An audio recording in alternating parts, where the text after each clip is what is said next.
අද කතා කරන්න යන්නේ ලස්සන දේදුන්නක සැඟවිලා තියෙන ඊටත් වඩා ලස්සන භෞතික විද්‍යාත්මක සංකල්ප ගැන. ඇයි දේදුන්නක් දුන්නක හැඩය ගන්නෙ? ඇයි වර්ෂාව තියෙන සෑම විටම දේදුන්නක් අපිට පේන්නේ නැත්තේ? ඒ වගේම දේදුන්නක ඇයි සෑම විටම පිටතින් රතු වර්ණයක් ඇතුලෙන් දම් වර්ණයක් තියෙන්නේ? මේ වගේ විවිධ භෞතික විද්‍යාත්මක සංසිද්ධි දේදුන්න සම්බන්ධව මේ වීඩියෝ එකෙන් කතා කරනවා. මගේ නම රුචිර විජේසේන. මම වෘත්තියෙන් විද්‍යාඥවරයෙක්. මම හිතනවා විද්‍යාත්මක දැනුම සමාජය සමග බෙදා දීම අපේ රටේ සංවර්ධනයට විශේෂයෙන්ම නිර්මාණාත්මකව රටක් විදිහට ඉස්සරහට යන්න අතිශය වැදගත්. මුලින්ම අපි හැමෝම දන්න තැනකින් පටන් ගන්න. අපි දන්නවා අපි ඉගෙනගෙන තියෙන පොත්වල දේදුන්නක් හැදෙන්නේ හිරු එළිය වර්ෂාව තියෙන මොහොතක ඒ ජල බිඳු මගින් හිරු එළිය වර්ධනය කිරීමේ ප්‍රතිඵලයක් විදියට කියනවා. නමුත් මේ අපි ඉගෙන ගත්ත දේෙන් අපිට කවදාවත් පැහැදිලි කරලා දීලා නැහැ. ඇයි දේදුන්න සෑම විටම හැදෙන්නේ නැත්තේ එහෙනම්? මොකද ජල බිඳු සහ ආලෝකයේ වර්ෂාව තියෙන සෑම විටම තියෙනවා. නමුත් දේදුන්නක් ඒ හැම වෙලාවෙම දැర్శණය වෙන්නේ. ඊටත් අමතරව අපිට තියෙන අපිට කවදාවත් කියලා දීලා නැති දෙයක් තමයි ඇයි දේදුන්නක දුන්නක හැඩය ගන්න. අපි කතා කරමු මේ සංසිද්ධි ගැන. පළවෙනිම කාරණාව තමයි සූර්යයා සහ වර්ෂාව තියෙන සෑම විටම දේදුන්නක් හට නොගන්නේ ඒ සඳහා වූ අවශ්‍ය කරන ආනතියක් තියෙනවා. ඒ ආනතිය සෑම විටම හැදෙන්නේ නැහැ. දේදුන්නක් හැදෙන්න ප්‍රධාන වශයෙන්ම මේ අවශ්‍යතාවය සැපිරෙන්නේ උදේ කාලේ එහෙම නැත්නම් සවස් කාලේ. උදේ කාලේ අපි දන්නවා හිරු තියෙන්නේ නැගෙනහිර දිශාවේ. ඒක නිසා බටහිර දිශාවෙන් අපිට යම්කිසි සම්භාවිතාවයක් තියෙනවා දේදුන්නක් හැදෙන්න. ඒ වගේම සවස් කාලේ අපි දන්නවා හිරු තියෙන්නේ බටහිර දිශාවේ. ඒක නිසා නැගෙනහිර දිශාවේ මේ දේදුන්නක් සෑදීමේ සම්භාවිතාවය තියෙනවා. එතකොට මේ උදේ වරුවේත් හවස වරුවේත් විශේෂම දේ තමයි හිරු තියෙන්නේ සාමාන්‍යයෙන් අඩු කෝණයක.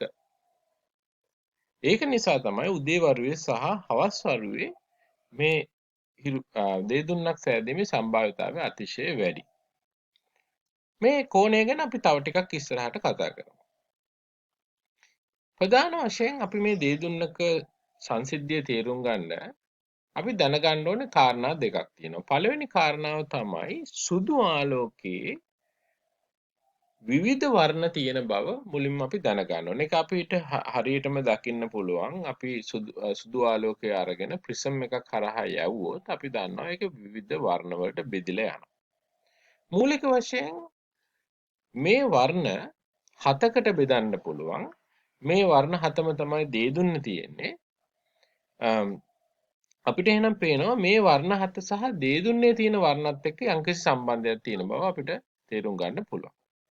ඊළඟ කාරණාව තමයි අපිට මේ රූපෙනුත් පැහැදිලි වෙන්නේ මේ වර්ණ 7 ගත්තොත් රතු වර්ණය අපගමනය වීමේ ප්‍රමාණය අතිශයින්ම කුඩායි දම් වර්ණය වගේ තරංගායාමයේ අඩු වර්ණයක් අපගමනය වෙන ප්‍රමාණයට සාපේක්ෂව. ඉතින් මේ කාරණාව අතිශය වැදගත් දේදුන්නක භෞතික විද්‍යාත්මක සංකල්පය විස්තර කරන්න යනකොට. ඊළඟට අපි තේරුම් ගන්න ඕන කාරණාව තමයි ආලෝකය විවිධ මාධ්‍යයන් හරහා ගමන් කරනකොට සිද්ධ වෙන වර්ධනය නැමැති සංසිද්ධිය. ඒක තමයි හිතන්න යම්කිසි මාධ්‍යයක ඉඳලා තවත් මාධ්‍යයකට ආලෝක කිරණයක් ගමන් කරනවා කියලා හිතන්නකෝ. දැන් මේ අවස්ථාවේ වාතයේ දෙසින් එනවා ජලය දෙසට ආලෝක කිරණයක්. එතකොට අපි කියනවා මේකට කියනවා පතන කිරණය කියලා. මේ පතන කිරණය ජල මාධ්‍යයට වැටෙන ස්ථානයේ මේ ස්ථානය නම් පතන ලක්ෂය. ඒ පතන ලක්ෂය හරහා අපිට අඳින්න පුළුවන් අභිලම්භය. එහෙම නැත්නම් මේ තල දෙකට ලම්බකව අපිට අඳින්න පුළුවන් අභිලම්භය කියන මේ රේඛාව. දැන් සාමාන්‍යයෙන් අපි දන්නවා ආලෝකය ගමන් කරන්නේ සරල රේඛීය විදියට. එහෙනම් වාතයේ දිශාවෙන් ආපු පතන කිරණය ජලය හරහා ගමන් කරනවා නම් කරන්න ඕනේ මේ සරල රේඛාව දිසින්මයි. නමුත් සිද්ධ වෙන්නේ මොකක්ද? ජලය කියන්නේ වගේ වර්තනය වැඩි එහෙම නැත්නම් වර්තනාංකයේ වැඩි ඝනත්වයෙන් වැඩි ද්‍රාවණයක් කරහා ගමන් කරනකොට හැම විස්සෙම ආලෝකය අභිලම්බයේ දෙසට නැමෙනවා. ඒක නිසා මොකද වෙන්නේ මේ පතන කෝණය සහ වර්තන කෝණය අතර තියෙන සම්බන්ධය තමයි සෑම විටම වර්තන කෝණය අඩු වෙනවා පතන කෝණයට වඩා විශේෂයෙන්ම දෙවනියට ගමන් කරන මාධ්‍යයේ වර්තනාංකය වැඩි. මේක තමයි දෙවනි සංසිද්ධිය අපි තේරුම් ගන්න ඕනේ දේදුන්නක භෞතික විද්‍යාත්මක සංකල්පය විස්තර කරනකොට. හරි. දැන් අපි ටිකක් යමු මේ කොහොමද ජල බිඳුවක මේ සිද්ධිය වෙන්නේ කියන එක.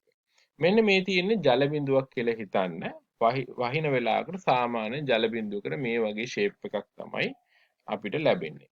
හිතන්න පතන කෝණයක් දැන් වාතය දිසින් එන හිරු එළිය තියෙන වෙලාවකට ආලෝකය තියෙනවා. මම කිව්වා අඩු ඇන්ගල් එකක් තියෙන්න ඕනේ කියලා. මේ වගේ පතන කෝණයක් මේ ජල බිඳුව මත වැටෙනවා. එහෙනම් මේ සඳහා අපිට පුළුවන් අභිලම්බයක් අඳින්න. අපි දන්නවා මේක වෘත්තයක් නම් ඒ අභිලම්බයේ සෑම විටේම කේන්ද්‍රය හරහා යන්න ඕනේ. මොකද අභිලම්බයේ සෑම විටම කේන්ද්‍රය හරහා යන්න ඕනේ හේතුව මොකක්ද?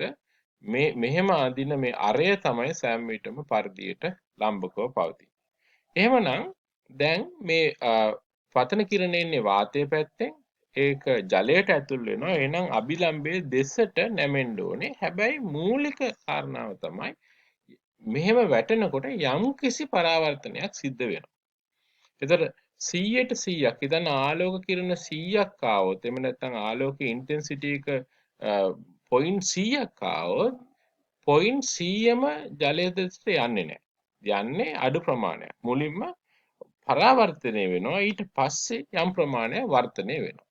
වර්තනය වෙච්ච මම අර කලින් කිව්වා අභිලම්බයේ දෙසට නැමෙන්නේ. ඒතර මේ කෝණයට වඩා මේ කෝණේ කුඩායි. මෙහෙම අභිලම්බයේ දෙසට නැමිලා මොකද වෙන්නේ? ඊළඟ මේ වෘත්තයේ ඊළඟ පරිධිය දක්වා මේ ආලෝක කිරණය ගමන් කරනවා. දැන් අපිට පේනවා මෙන්න මේ පරිධිය ස්ථානයේදී ආලෝකය එක මාධ්‍යයක ඉඳලා තවත් මාධ්‍යයකට ඇතුල් වෙන්නයි උත්සාහ කරන්නේ. එහෙනම් අපිට මේ සඳහාත් අභිලම්බයක් අඳින්න පුළුවන්. දැන් මොකද වෙන්නේ? දැන් එන්නේ ඝනත්වයේ වැඩි මාධ්‍යයක වර්තනාංකයේ වැඩි මාධ්‍යයක ඉඳලා අඩු මාධ්‍යයකට අපි දන්නවා යම් ප්‍රමාණයක් එනම් මේ අවස්ථාවේ වර්තනය වෙලා එළියට යනවා. එහෙනම් ඝනත්වයේ වැඩි මාධ්‍යයක ඉඳලා අඩු මාධ්‍යයකට එනකොට අපි දන්න අභිලම්බයෙන්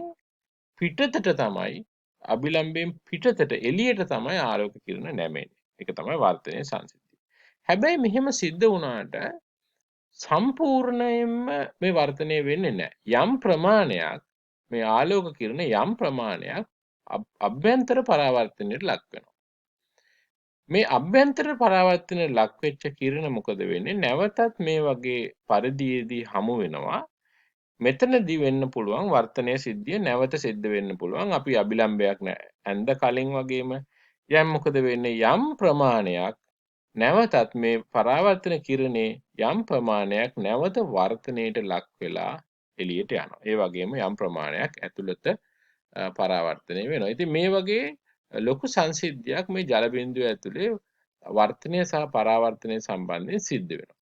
දැන් අපිට අපේ කතාවට වැදගත් වෙන්නේ මෙන්න මේ පතන කිරණ ටික.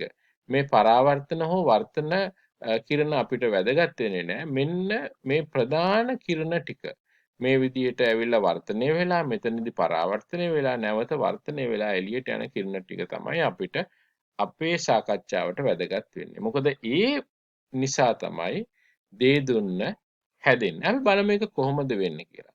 මම කලින් කතා කරා විවිධ වර්ණ තියෙනවා සුදු ආලෝකේ රතු ආලෝකයේ ගත්තාම නැමෙන ප්‍රමාණය අඩුයි ධම්ම ආලෝකයට වඩා. දැන් මොකද වෙන්නේ? සුදු ආලෝකයේ මේ ජල බිඳුවේ අර කලින් කියපු කටයුත්ත සිද්ධ වෙනකොට නැමෙන කෝණය අඩුයි ධම්ම ආලෝකයේ නැමෙන කෝණයට වඩා. දැන් අපි බලමු ධම්ම ආලෝකය ටිකක් විශාල කෝණයකින් නැමෙනවා. දැන් මෙන්න මේ කෝණයට වඩා මෙන්න මේ නැවෙන කෝණය අභිලම්බයේ දෙසට නැමෙන කෝණය ගොඩාක් වැඩි. ඒ කියන්නේ මේ අභිලම්බයේ දෙසට වඩා වැඩිපුර නැමෙනවා. මේක නිසා මොකද වෙන්නේ? සාමාන්‍යයෙන් රතු ආලෝකය මේ පතන කෝණය සහ රතු ආලෝකයේ වර්ධනය වෙන කෝණයත් පතන කෝණය සහ ධම්මාලෝකයේ වර්ධනය වෙන කෝණයත් අතර තියෙනවා මේ වෙනසක්. දැන් රතු ආලෝකයේ සඳහා මේ කෝණය අංශක 42ක්, ධම්මාලෝකයේ සඳහා මේ කෝණය අංශක 40ක්. දැන් මේ කාරණාව නිසා මොකක්ද සිද්ධ වෙන්නේ? වර්ෂාව තියෙන අවස්ථාවක අති විශාල ජල බිඳු සංඛ්‍යාවක් තියෙනවා. මේ ජල බිඳු රතු ආලෝකයේ වර්ධනය කරන්නේ අංශක 42කින්, ධම්මාලෝකයේ වර්ධනය කරන්නේ අංශක 40කින්. ඒක නිසා බිම ඉන්න නිරීක්ෂකයෙක්ට මේ කෝණ දෙක එකට ඇස මත වැටෙනකොට ඒ වර්ණ සකස් වෙන්න ඕනේ සෑම විටම රතු ආලෝකයේ උඩිනුත් ධම්ම ආලෝකයේ පහළිනුත්, සහ ඒ අතර මැද්දේ තියෙන සියලුම වර්ණ ඒ අතර මැද්දේ තියෙන කෝණයකින්.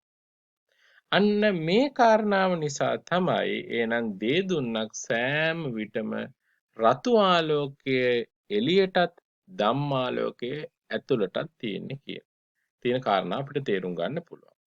හැබැයි මේකෙන් විස්තර කරන්නේ නැහැ ඇයි දේ දුන්නකට මේ වගේ දුන්නක හැඩයක් තියෙන්නේ කියලා. අපි ඒක ඊළඟ විස්තරයෙන් බලමු. දැන් අපි දන්නවා සාමාන්‍යයෙන් නිරීක්ෂකයෙක් ඉන්නවා සුදු ආලෝකය ඒ කියන්නේ හිරු එළිය පරිසරයේ තියෙනකොට මොකද වෙන්නේ? දැන් අපි දන්නවා මේ නිරීක්ෂකයාට තියෙන යම්කිසි නිරීක්ෂණ කෝණයක් කියලා හිතන්න සාමාන්‍ය භූමියට සාපේක්ෂව. දැන් මොකද වෙන්නේ? ධම්මාලෝකය මම කලින් කිව්වා ඒකට තියෙන ටිකක් අඩු කෝණයක් වර්ධනය වෙන කෝණය අංශක 40යි. රතු ආලෝකය සූර්ය කිරණ වලට සාපේක්ෂව අංශක 42ක කෝණයක් ගන්නවා. මේ අතරමැද්දේ මොකද වෙන්නේ? ඒ අතරමැද්දේ සියලුම අනිත් වර්ණ තියෙනවා. දැන් අපිට පේනවා මේ කටයුත්ත සිද්ධ වෙන්නේ ත්‍රිමාන තලයේ. මම දැන් ද්විමානව ඇඳලා තිබ්බට ත්‍රිමාන තලයේ තමයි මේක සිද්ධ වෙන්නේ. ඒ කියන්නේ ජල බිඳු මෙතනක් තියෙනවා, මෙතනක් තියෙනවා, මෙතනක් තියෙනවා, සෑම ස්ථානයකම ජල බිඳු තියෙනවා.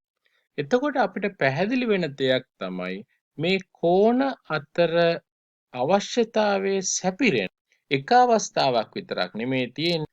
මේ ධම්මාලෝකේනොත් රතු ආලෝකේනොත් සීමා වෙන මේ තලයේ වෘත්ත අතර ඇතිවෙන මේ තලයේ සියලුම අවස්ථා මේ අවශ්‍යතාවයේ සපුරනවා.